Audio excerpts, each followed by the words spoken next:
I'm pushing this live now, bud. So hopefully we actually were on a minute ago, but I just couldn't find it. But we're going to act like we are now this time. So those of you who are just joining us or rejoining us, I want to thank everybody.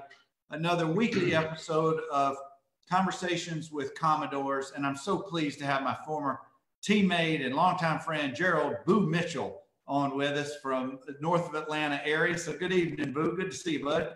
Good evening, man. Good to see you, Bernie. Thanks for having me on. Absolutely. This has been just a labor of love for me every week. And for those of you who don't know, Boo is 1/3 of the pride of Lowndes County Vikings with Carl C.P. Parker and Wally Hubert. Carl was on a few weeks back, and I'm going to get Wally on soon. But the three of those guys made a real impressive trifecta in the 80s for the Commodores. They were representing the Valdosta area, very proud back in the day. Yes, sir. Listen, Carl was right before me and Wally was right after me. So I was kind of right there in the middle between the two of them, and enjoyed being friends to this day. Wally actually lives in the area, so I see him from time to time, and he's pretty active in the community, him and his wife, Stephanie. And of course, Carl is down south somewhere in South Georgia. I think he's still coaching to my knowledge. He is. He's coaching. He's bounced around a little bit, but he had a great story to share with us. And before we get back in the day and talk about all those great memories, why don't you catch up, folks? Tell people what you're doing today and how active you are in your community. Well, I own my own personal training company, so I do a lot of sports performance and also just regular training, train a lot of housewives and, moms from the kids that I train and whatnot. And then I also coach high school football. I've been doing that now for 20 years. This will be my 20th year of coaching. And actually got into it, just a quick story, from Chuck Scott. And Chuck Scott ran into me about 20 years ago. And I was going into a gym and he was on his way out and there was a revolving door.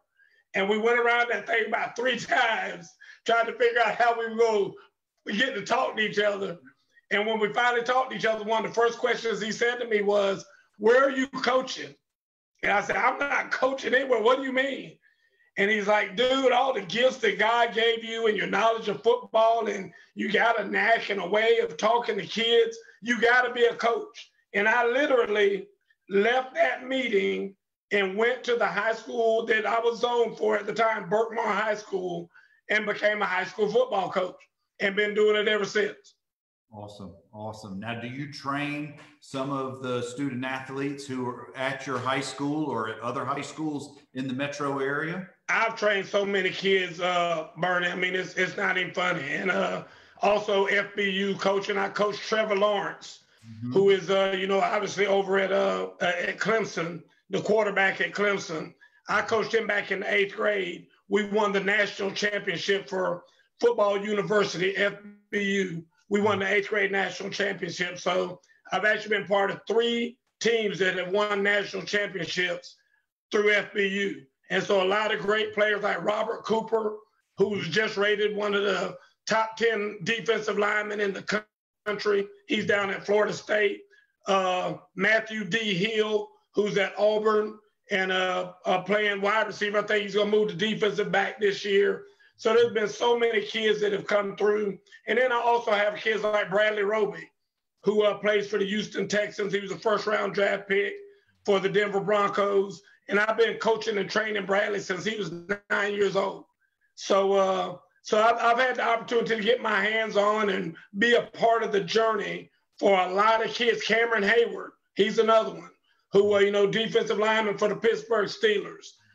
Been fortunate enough he led us to state championships. So I've been part of 2 high school state championship teams. So a lot of good kids I've been able to be part of their journey. Well, you're just so blessed in that metro area of Atlanta. There's so much talent, so many athletes. Yes. They just need to get in the right program and the right coaching to make it to the next level. But I want to step back now, Boo. I appreciate you telling me about what you're doing now. For those of you who didn't get the honor and the privilege of playing with Boo on the sidelines, on the practices and in the games, I want to bring this visual to you. Part Jordan Matthews, part Earl Bennett, part Elijah Lipscomb, and part cement truck. Put all that together with some smooth hands and some speed, and you got Boo Mitchell. I'm telling you guys, it was a pleasure to watch and throw the ball to Boo. It was not a pleasure to be in Boo's doghouse when you underthrew him or overthrew him, but being on the same team with Boo was just a treat.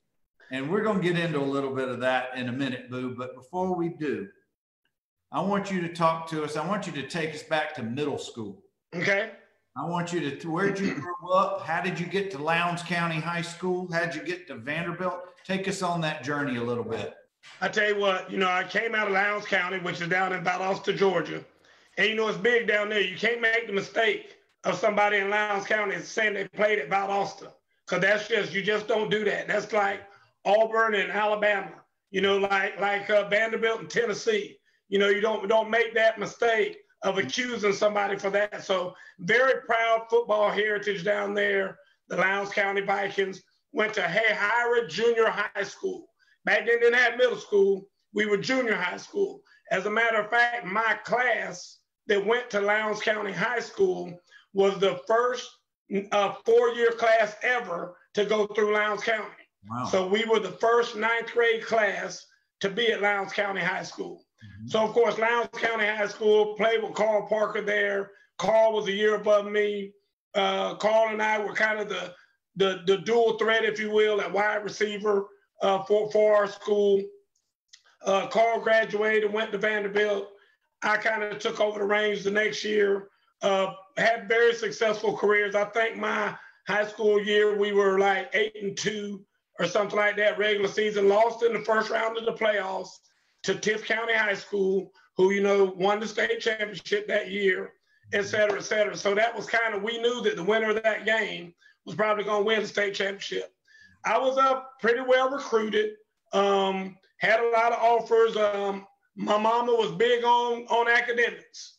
So I remember her telling Vince Dooley that I would never go to a college that started with University of.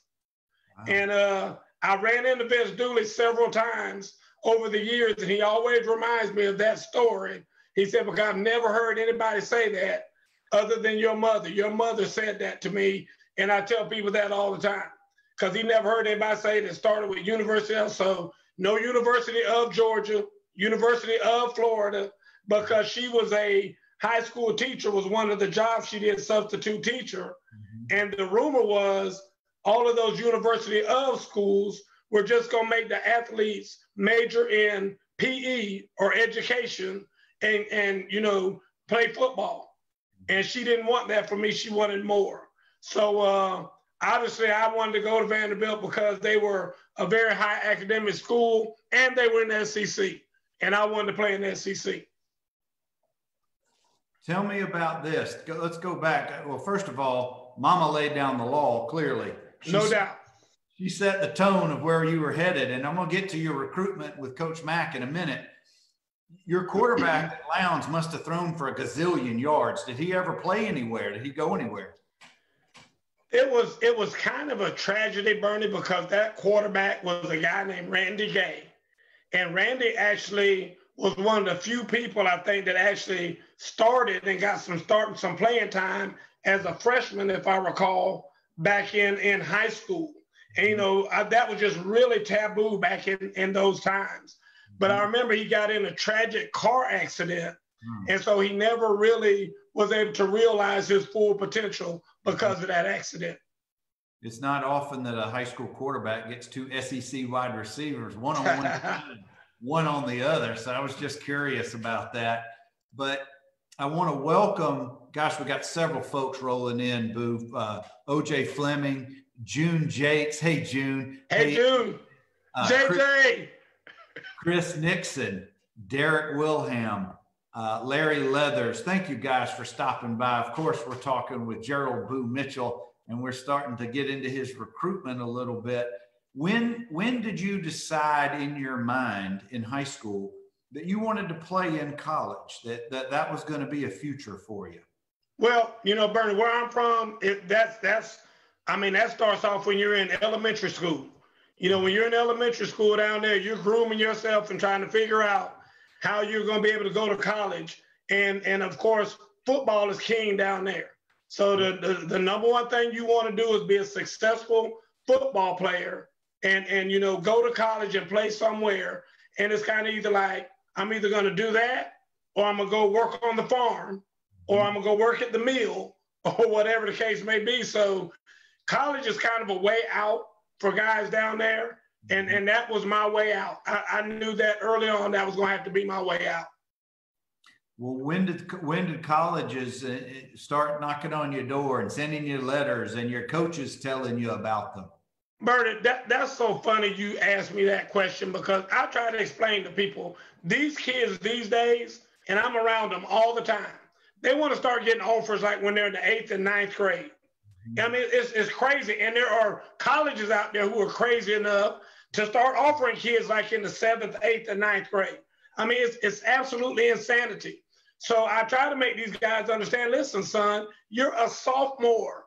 You don't have to have offers. Well, there's one kid in such and such that has 20 offers already as a sophomore. And I try to explain to everybody has an independent journey. But back in the time that you're talking about, I started getting offers my senior year, just like everybody else. Because back then, they really didn't extend offers until maybe your junior year or your senior year. So, I mean, that might be shocking to some people that I didn't get offers until I was a senior, but that was pretty much the way it was for everybody.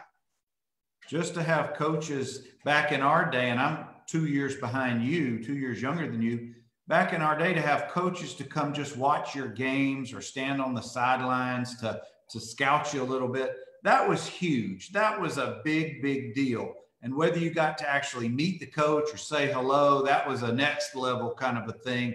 But you're right. I don't remember many kids being recruited until we were in our second semester of our junior year, going into our summer and then into the senior year. Well, what took it, what pushed it over the edge that said, this is the school for me? Vanderbilt is where I'm going to end up. I tell you what, Mickey Jacobs was the guy who recruited me. Mm-hmm. And Coach Jacobs did an outstanding job. And I wish that somehow I could cross paths with him again, because I love Coach Jacobs. He was a great guy. And then, you know, when I did get to meet Coach Mack and came up for my visit and all that, I love the coaching staff. You know, Coach Sherman was the wide receiver coach, and I really liked him. Coach Van Valkenburg was the defensive back coach, and also the defensive coordinator. And love Coach Van Valkenburg. So I just liked the staff and whatnot when I came up. So, I mean, it was easy for me because, again, I wanted to play in the SEC, and again, I wanted to go to a good school. And there's no better school, and there's no better conference. And so the SEC was it. Vanderbilt was it. And your first semester on campus was the fall of '84? Yes. Because I think so, yeah. Yeah, I graduated '84, yeah. The reason why I say that, in the season of '83, Kirk Page was finally the starter, and he had a big breakout year. Yep. So, with Keith Edwards and all of those playmakers, that had to have made an impression on you at some point, knowing that. Vanderbilt was throwing the ball like 89% of the time, you know, when I first, and that was a big thing, obviously. So like I said, that was a huge determining factor also in getting me to come, because Carl was obviously heavily recruiting me too and wanting me to come. And he's like, dude, we're going to throw the ball all over the field. And like Keith Edwards, I think, was leading the Vanderbilt in receiving because as a running back, you know, because he was catching so many balls out of the backfield. So that was also a big factor in my decision. Well, you had Watson Brown had been the coordinator in '81, '82, but then he left to go to maybe Cincinnati, and then Rice then came back. Right. We'll get to that in just a minute. But your first season there, that was the fall of '84. That was Kirk Page's senior year. That was Coach Mack was your coach. And he, again, threw the ball all over the field that year. Sure did. Talk to us a little bit about that transition going from the high school game, which For those of you who don't know South Georgia high school football, it is top notch in the country. It competes with any other place in the country. But not a lot of schools back in that time in high school threw nearly as much as Vanderbilt did. Vanderbilt threw like BYU back then. They were some of the few schools in the country that really put the ball up in the air. So talk about that transition, Boo, about coming out of Lowndes County and heading to Vanderbilt. I tell you what, I remember like it was yesterday, Bernie. I mean, it was, it was a little bit eye-opening because you got kids just coming in from everywhere. Mm-hmm. And I was fascinated with, you had Noah Wells coming out of Florida and Joe Gentry, Humboldt, Tennessee, Tony Piercy, Bradenton, Florida, Eric Jones, who actually transferred in from Northwestern, but he was from Southwest DeKalb. Right. So, I mean, just all these people, and it's a little bit overwhelming for a kid who's never been outside of Valdosta, Georgia. Mm-hmm. I mean, I had never, I think, even flown on a plane up until that time. So, like I said, it was just really overwhelming as far as that was concerned. Fortunately for me, the physicality of the game, I felt like it wasn't near as bad, because down in South Georgia, I mean, every practice is like this. Uh-huh. I mean, every minute of every practice is like this. And so it wasn't, I was actually able to get a little bit of a break from the physicality, if you will, by coming there. But again, had like I said, Kurt Page was the quarterback. You had Ardell Fuller, you had Chuck Scott, Butch Bullen, and Joe Kelly. I mean, that was kind of the top four dogs, out there. And there was actually some talk of me playing. And then Chuck was like, dude, you're going to get your chance. You're going to get your chance. And I'll never forget, first game of the season, we're beating somebody.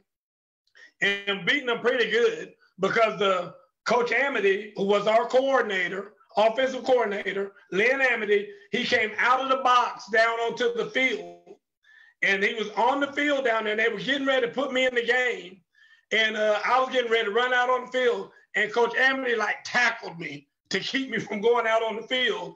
And he yelled at Coach Matt. He said, "No, George, we want to redshirt him." And then he goes over and has a talk with Coach Matt. And then Coach Matt kind of walks over my way. I'm like, oh, no. Because at the time, I did not want to be redshirted. I wanted to play. And then, of course, being redshirt is probably the best thing ever happened to me because I was able to start the 4 years after that. Boo, in 1984, that opening game was Kansas State at home. That was a 2-touchdown win. Yep. Then the next game was a win at Maryland. Okay. You won the first 4 in a row. You beat Kansas at home. I remember that. And then Kurt, who was my guest last week, told an awesome story about beating Alabama in Tuscaloosa. Yep. Their homecoming streak. Yep. And I was a 16-year-old sophomore sitting in the stands, lifelong Alabama fan, not having a clue that 2 years later, all you guys were going to end up being my teammates. That day when Mark Wohlers and those guys made that goal line stand and shut them down, that was the whole stadium, the whole state. Sure. Down. Yeah. So you redshirted the fall of '84. And what was it like? Did you play any scout team? Did you play with the 1s and 2s? Where did they have you during the practices? They kind of moved me around back and forth, but for the most part, I was on the scout team. Mm-hmm. And I was always made to be one of the stars that we were getting ready to play, because I was foolish enough to run up against Armando Fitz and Chris Gaines and, all of those big guys like that. And so, because I wouldn't back down from them. And I just believe I love the game of football, Bernie. And every time I got on the field, practice, 2-a-days, whatever, I always wanted to give my very best when I was on that football field. And same thing now as a coach, and I preach that to my players, but I have the same enthusiasm as a coach as in I don't ever have a bad day on the football field. I mean, there's a lot of worse jobs I could be working. I am living my dream out there with those kids every single day, coaching them, and I love it. I absolutely love every day. Well, Boo, your personality and your enthusiasm is completely infectious. and I don't think you have too many bad days off the field either. But you're bringing up some names who Thon Anderson. Yes. All those DBs used to go against, and I bet under their breath they're cursing, but secretly they're very happy to be going up against you because it was making them better for Saturdays. Thon Anderson, Andy Baker, all those guys that I used to, and Joe Gentry, they always made a big deal since we were freshmen of Humboldt versus Valdosta. Two places that nobody knew where the hell they were. Yeah.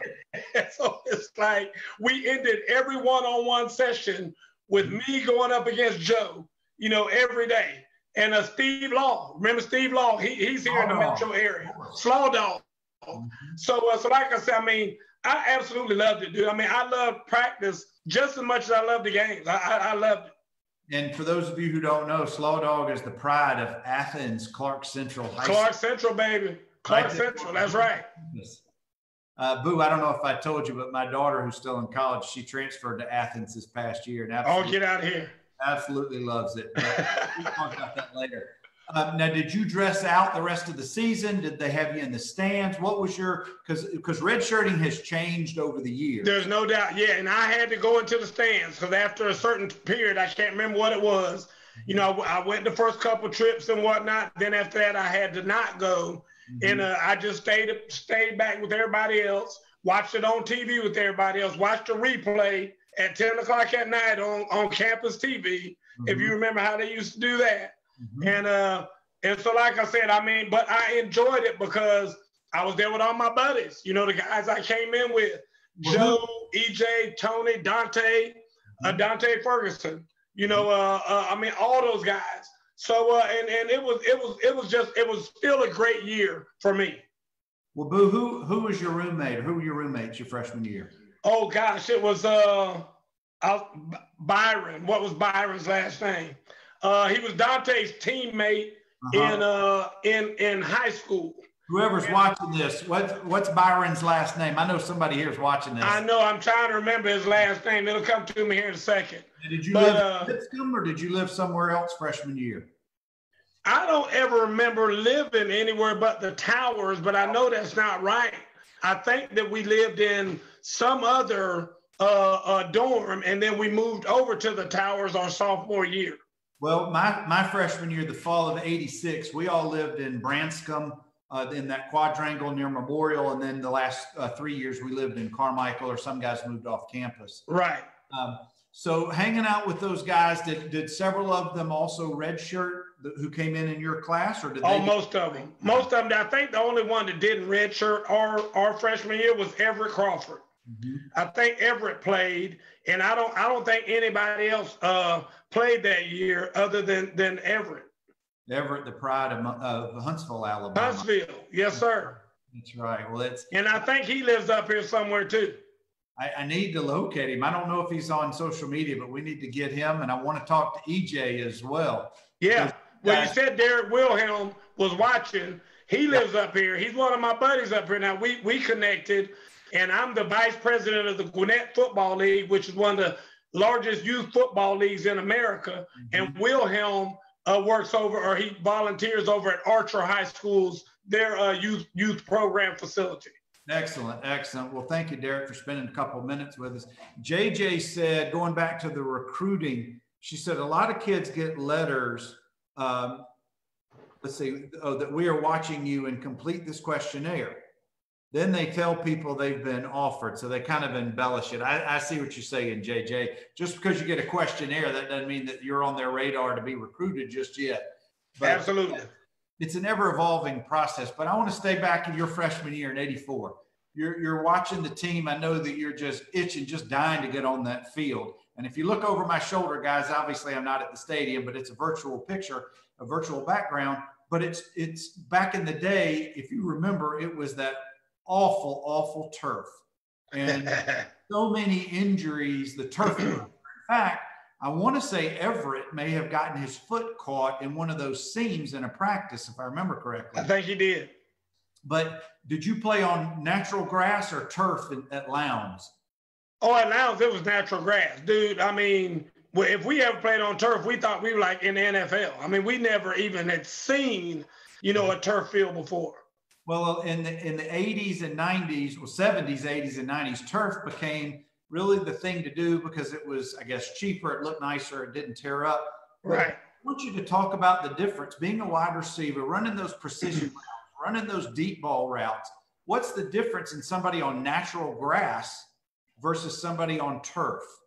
Well, I'll tell you this, Bernie. Most people will tell you that, natural grass is safer because they say the turf doesn't give. And, if you go and you try to, slip on natural grass, you just slip. But on turf, when you quote unquote slip, your foot doesn't slide, it catches, but the rest of your body slips. And that's what tears up knees and everything else. So a lot of people don't like natural turf or artificial turf. Bernie, I was a absolute freak for artificial turf. I loved it then. I love it now. I love being on natural turf. I mean, don't get me wrong. These 100-degree days we have for sometimes, that turf is unbearable. But now somebody finally figured out, instead of putting black pellets in the turf, why don't we put some white pellets and some other color pellets in the turf so it doesn't draw so much heat? And so now they have these temperature resistant, types of turf. I love them. Turf to me is just such a cleaner game. That everything is supposed to be sturdy. You go to some fields and, it rained a week or rained a couple of days during the week. And so they got a little puddle in one corner of the end zone. So you got to watch out for that corner. I don't like that. You don't know how the crown is going to be on some fields because some fields have this was taught to me a long time ago. I think Chuck Scott's the one that taught it to me. Like when you go to a field, first thing you do is look at the crown on the field. Because if you're running the out route, it does matter because now some of those fields, you're running downhill, So anyway, I like the consistency of having turf fields. Yeah, for folks who have never stood on a field, and I know that everybody here has, but people who may watch this later, on grass fields, it crowns in the middle of the field. So if you're standing on one sideline and I'm looking at Boo directly across on the other sideline, I may only see from his knees up or from his shins up because of the way that it crowns. But the turf fields we were on were not very well padded. They were like you're playing on cement and just put the carpet over it. They've evolved so where there now is cushion and they're a little deeper. And the shoes that you wear. Now, back when we were playing, Boo, we had those turf shoes that had those little bitty, I don't even know what you soft spikes, as opposed to what you wear on grass. But now they can wear just about anything, can't they? Yeah, I mean, it varies. I mean, a lot of guys mostly wear the regular size cleats. I mean, and then you'll have some based on, feedback that you get. One coach will say, hey, if you're going to play this school, y'all better wear extra long cleats because their turf is such and such a way. That's so right. You know how that goes, Bernie. You get some of that kind of stuff where they'll say, hey, their turf has no padding whatsoever. So y'all can literally wear tennis shoes out there and you'll be fine. Mm-hmm. So it just depends on the feedback and the intel that you get.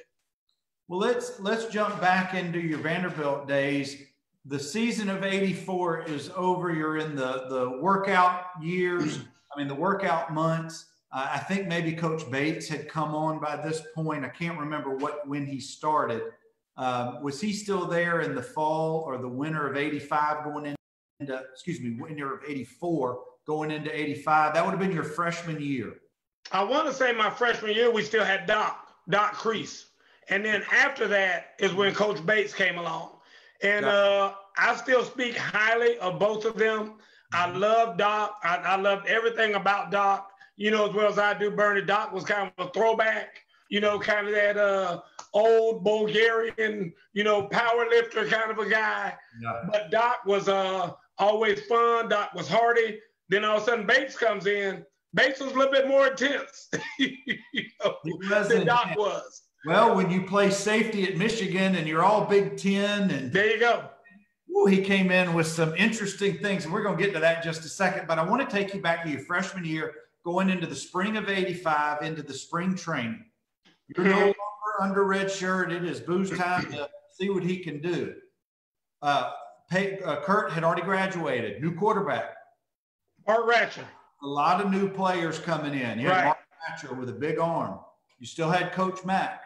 What was going on at that time period offensively? Where did you think you fit into the schemes and those kind of things? Oh, dude, I was ready. I mean, I had my confidence. Number one, I was built up confidence-wise, but I had the assurances from Chuck Scott. Like Chuck told me when he left, he was drafted and by St. Louis, I think, in the second round. And Chuck told me, said, listen, you're ready. I mean, it is ready for you now. I'm leaving. Butch is leaving. Ardell's leaving. Everybody's leaving. Everybody's going to be gone. It's going to be your show. And Joe Kelly, Joe Kelly was kind of an unsung hero. I mean, Joe was one of the best route runners. He was so smooth in his route running. And Joe Kelly wore number 6. I was number 37 when I first came to Vanderbilt. Didn't know that. And Joe Kelly actually, we don't do this anymore, I don't think, but Joe Kelly actually put in his senior will that he wanted me to have his number the next year. And he was like, listen, I want you to have my number because of 2 things. He said, all Americans have worn this number, because you had him on the show the other day, the punter. That's right.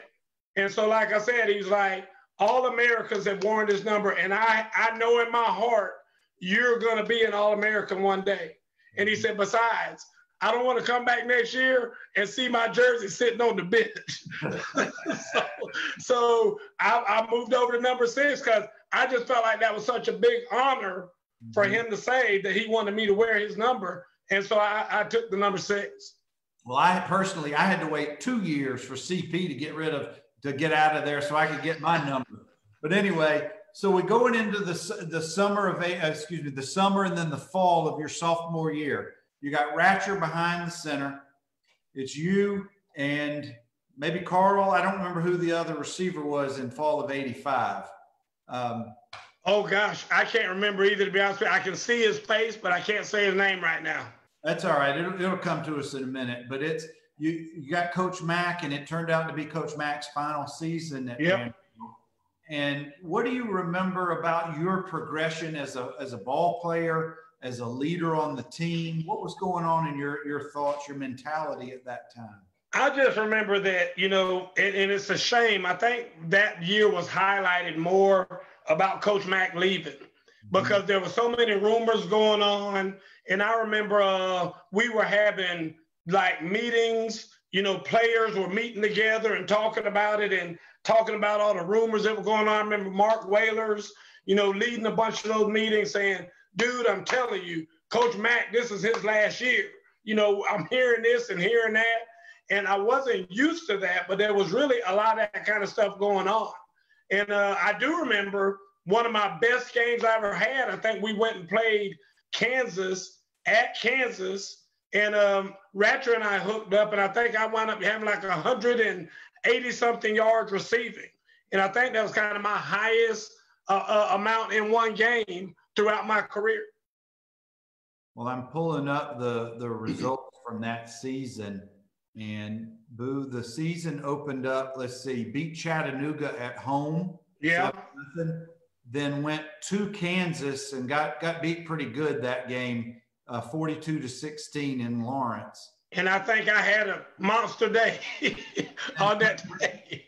Turned around and went back into the Midwest, went to at Iowa State. I'm not sure how that scheduling came about. Oh, I know.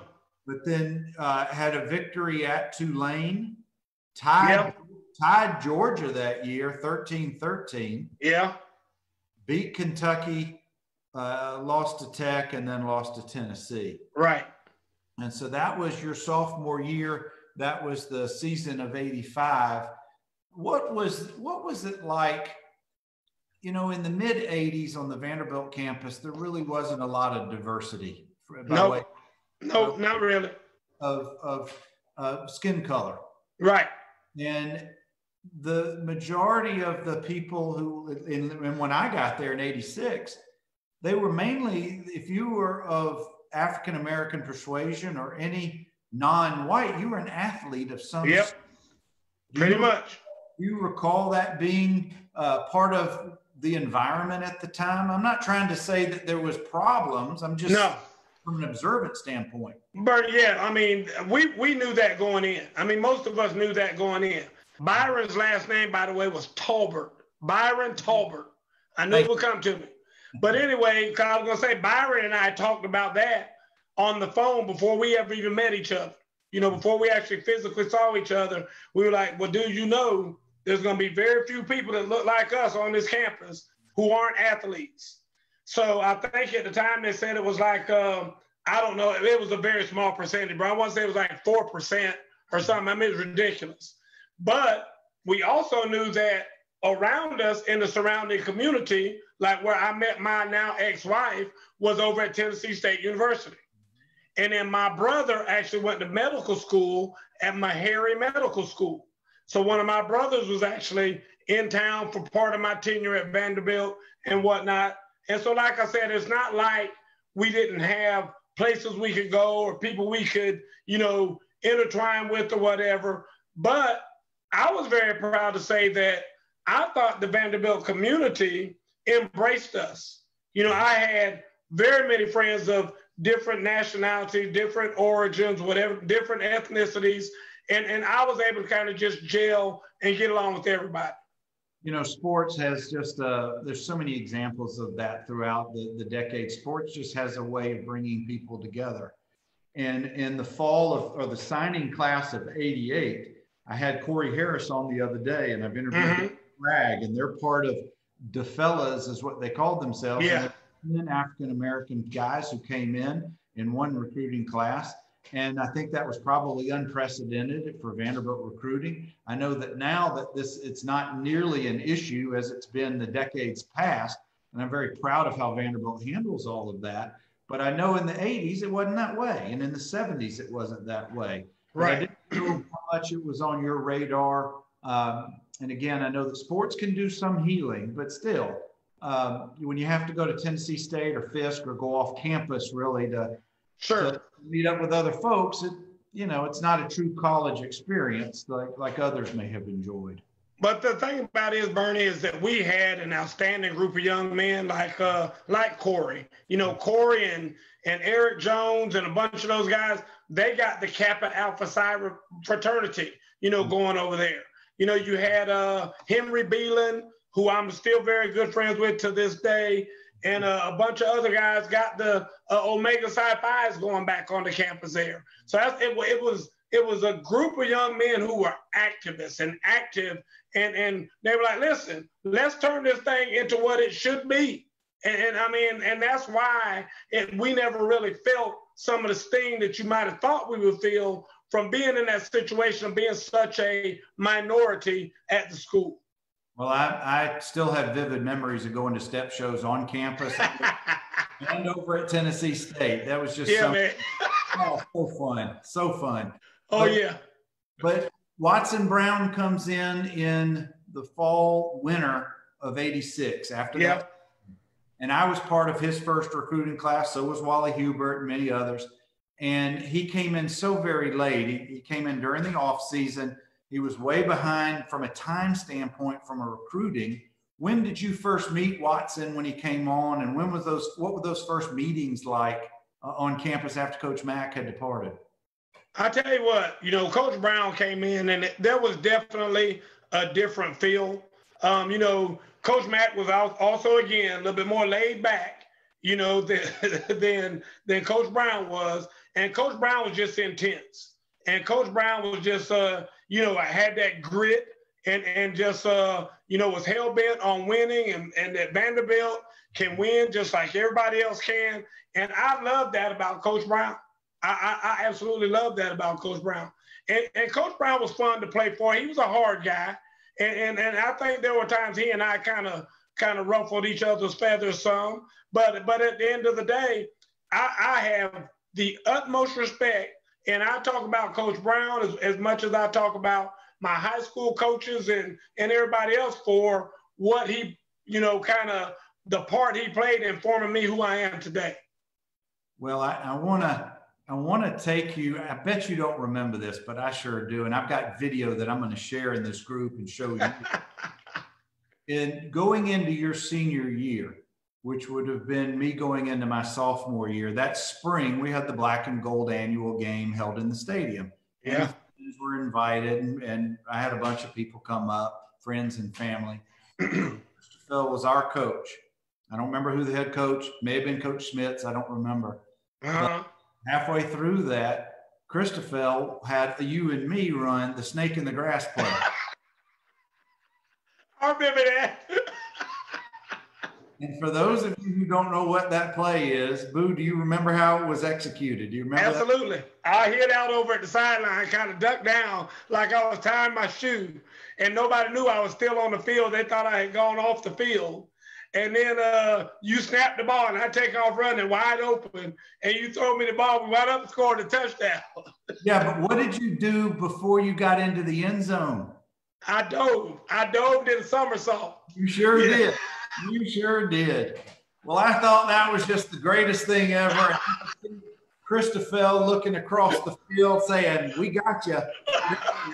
I vividly remember that play. And speaking to Carl Parker, he just joined us. Good evening. What's up, CP?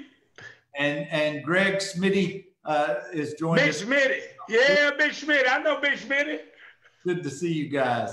But, Boo, I want to go back to your senior year. That would have been in 87, I believe. Ratcher had departed.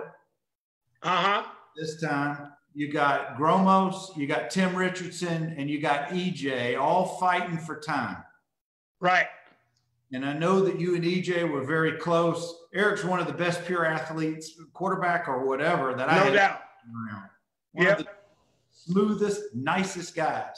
Talk about your relationship, because I know TP was one of the receivers there with you. You guys had a very tight bond.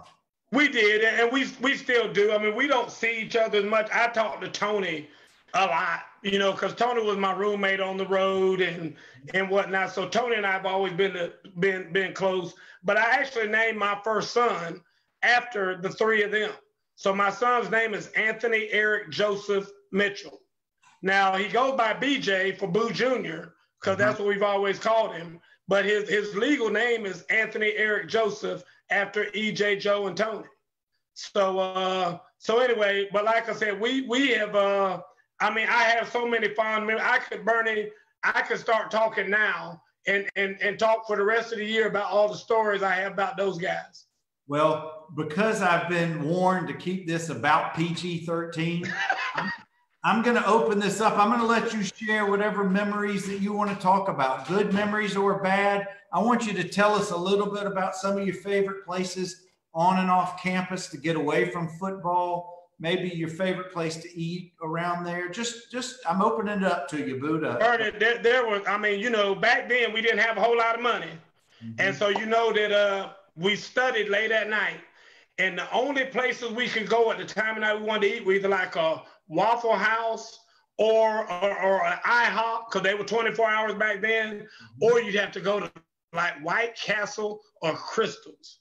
And I hated, and they'd always want to go to White Castle. And I was like, dude, I don't eat that stuff. I can't eat a square hamburger.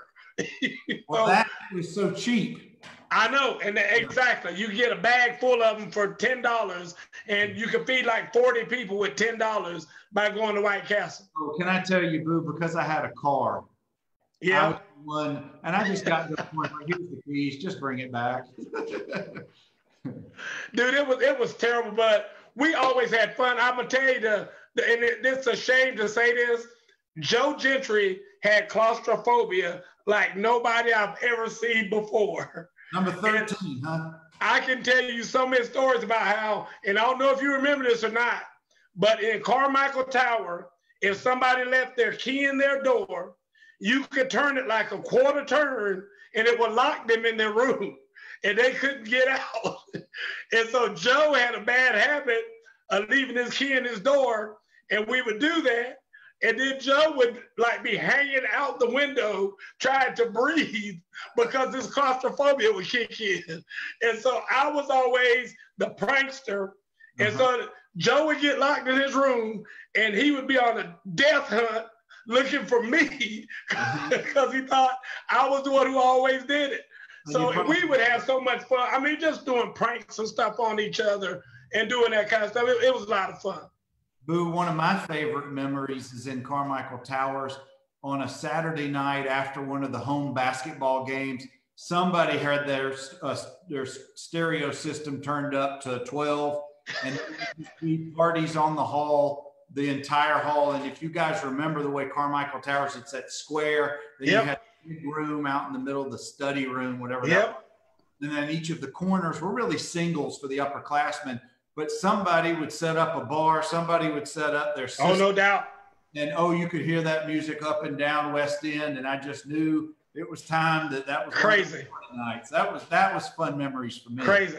Bert, do you remember the steroid parties they used to call them? Oh, we used to have the steroid party, dude. That was insane. That was just pure insane. Football team had the best parties at Vanderbilt. Those steroid parties were iconic. And remember, I'd get up there sometimes and do a rap song and make up a little rap song or whatever. Dude, it was crazy. I loved it. Well, I can remember my recruiting visit going up to Lupton to Branscombe Quadrangle. Yeah. And Rodney Barrett was my host, and he took me by the freshman dorm so I could meet Gromes and the guys ahead of me. And Smitty, if you're still on, I wonder if you remember this. You and Slaw Dog and Gromes were hanging out, maybe in Gromes' room, I don't know. But somebody had taken off of the street one of those sawhorses where you block traffic because there's construction or something.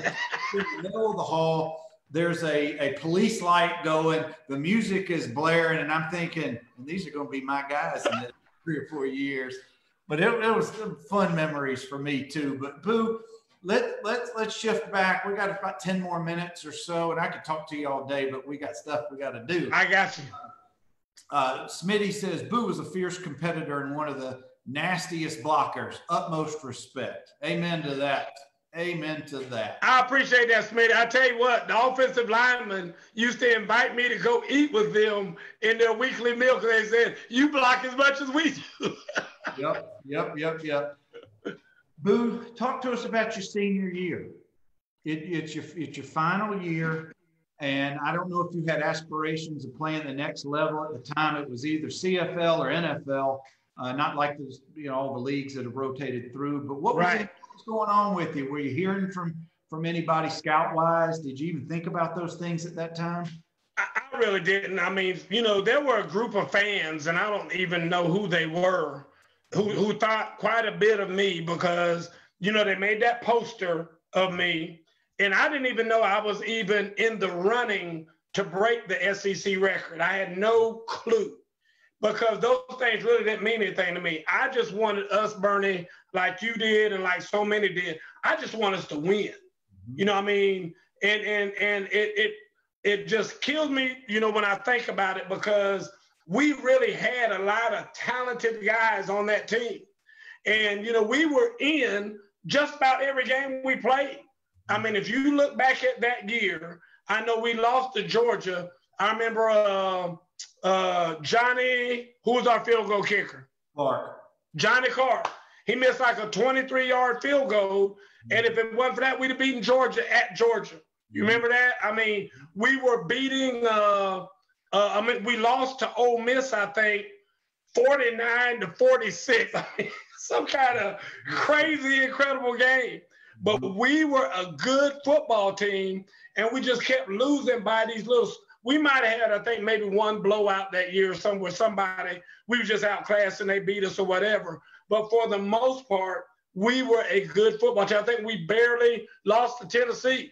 I think 2 years in a row, we barely lost to Tennessee. I think 1 year the score was like 7-6 or something like that. It was crazy. Yeah, the 87 schedule was a 4-7 team. And let's see. What about the 80? It was 88, Bernie, wasn't it? I'm sorry, Boo. I was looking at your senior year would have been 88. You're right. Yeah. My bad. Let me get to that. Because we were 3-8. I remember that. That was our record. We were only 3-8.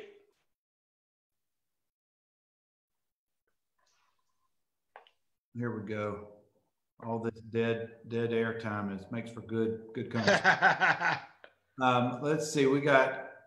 We opened up with a win at Mississippi home, State. Mississippi State. Yep. Beat Rutgers up there. Yep. Remember, we won because they missed like a 58-yard field goal that because of those Meadowland winds, it killed his kick. Yep. Lost big to Alabama, barely lost to Duke. Yep. Beat Florida. That was that game. That was big. Remember those awful yellow uniforms? Yes. Yes. That was that they didn't have this national TV, CBS deal, whatever at the time. It was Raycon Regional 11-3 kickoff. You're right. That's right. But yeah, that season ended with a loss to Tennessee 14-7. So 14-7. There you go. Yeah. Well, we get to the end of that season. You were chosen for a lot of recognitions and some all-star games. Yes, sir. Did you go to Japan or out west? Went to Japan. Went to Rico Japan Bowl. Mm-hmm. Troy Aikman was the starting quarterback for the West team.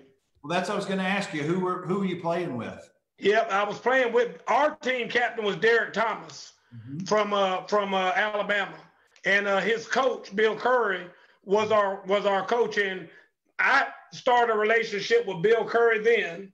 And that it lasted for many, many years. And he was actually the coach at Georgia State. I was just getting ready to say. Yeah, when he was at Georgia State, I went down there and visited him and sat down, and he was like, Boo, I have a high school coach that told me he's got 8 kids on his team that run sub 4.3 40s. He said, I told him there aren't 8 kids in the country that run 4 sub 3 40s. So like I said, me and Coach Curry, our relationship went back a long, long way. And he talked about what was going on when we were in the Japan Bowl, and that kind of stuff. And like I said, I love Coach Curry. He's a good guy. Well, that Japan Bowl, you've listed 2 Hall of Famers right there. Yeah, it was crazy. There were so many people there. I think there were a lot more linemen, and I can't really remember their names now. But as I watched over the years, a lot of those guys played a long time. Of course, Derek Thomas, had the tragic accident and then passed away. And it hurt my heart when that happened because he and I had gotten kind of close in that week that we spent over there in Japan. Mm-hmm. Well, I know that's a vivid memory and a great experience. Now I'm looking behind you at a Mitchell 6 jersey. Is that from your Vanderbilt days? And I see a picture. It's a picture of me catching the ball, and somebody put that together for me. Actually, Luke Wyatt, because I lost my jerseys, and I went back to Vanderbilt a while back, many years ago. I said, Luke, I'll pay whatever I need to pay, but I want jerseys, all 3 of my jerseys. I want a black one, the white one, and the gold one. Mm-hmm. And so Luke hooked me up and got the jerseys for me and whatnot. And I really want to frame all 3 of them and put them in my house, but I don't want to have it 666 in my house. So that's the only one that's on the wall. Oh, that's funny. And guys who are just tuning in, we're getting wrapped up here, and I could just talk to you all day, man. Your enthusiasm is just there. I know you have downtime at some time. You got to sleep every once in a while, but I know when you're on, you are on. Bern, I'm going to tell you this. I only sleep 4 hours a day.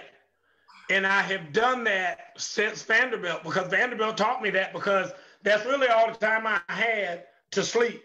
We come home from, wherever practice and eating and you're worn out and tired and whatnot. Had to get some homework done or whatever. And then I would sleep from 12 to 4 because my first class normally started at 8. And so I was like, I got to get some more work done before I go to class. And so I learned how to survive on 4 hours. And to this day, I will go to bed around midnight and normally wake up around 4 o'clock in the morning. Well, so many people who've been on this show with me will agree, and I bet you will too. Vanderbilt, those 4 or 5 years you're on campus are preparing you for the next 40 years or 50 years. No doubt. No doubt. Bernie, I learned so much while I was there, dealing with people. And I'm so thankful that a lot of people that I have known when I was there, people like Derek Wilhelm, who I never met. And then I'm walking across the field one day and he says, hey man, did you go to Vanderbilt? I see you wearing a Vanderbilt coat or hat or whatever. I'm like, yeah. He said, who are you? I'm like, I'm Boo Mitchell. He's like, you're Boo Mitchell? And I'm like, oh boy, I don't know what you meant. You know, here we go. The community is so great when you do. Like, I love Derek Wilhelm. I mean, I love being around him, talking to him, genuine guy, good guy, you know, but there's so many more that I have met. There are kids that come into the facility where I train now, and I see them wearing a Vanderbilt something. I go over and talk to them, and it's like instant connection. You know, it's like, dude, you're family. And that's the way it is with the Vanderbilt community. Well, Boo, you partially have probably answered what I was my last question for you. Some of the kids or the parents who come through your program and say, Boo, we know you went to Vanderbilt and we know you've done well and you're doing well. Why should my student athlete go play or go attend Vanderbilt University? What do you tell them?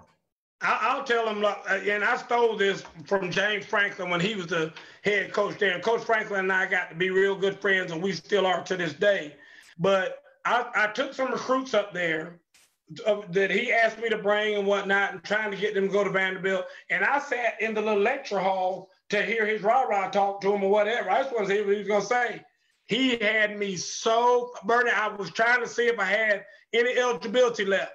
He sat there and he told those kids, he said, there are guys at Alabama right now who wanted to come here, but they couldn't come here because they don't have good enough grades to come here. They don't have good enough test scores to come here. He said, who would not want to come to the best school in the best conference in the state? I mean, in the United States. Everybody wants to come here. Now, they go to Alabama because they can't come here.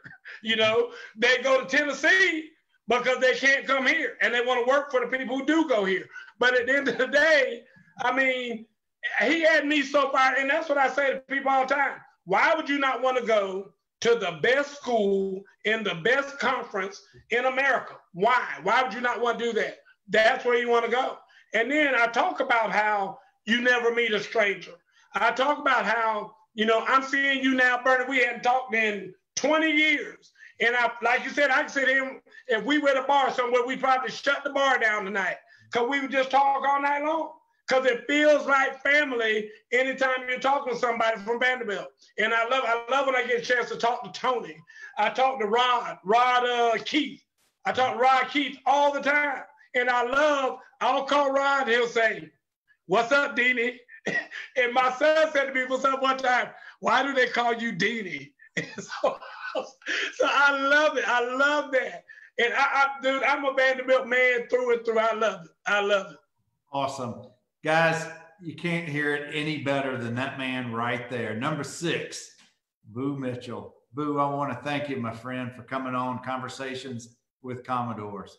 Bernie, I appreciate it. Listen, keep this thing going, dude. Whatever you got to do to keep it going. If you need me to find people for you, I'll go find Wally's big ass and get him on here.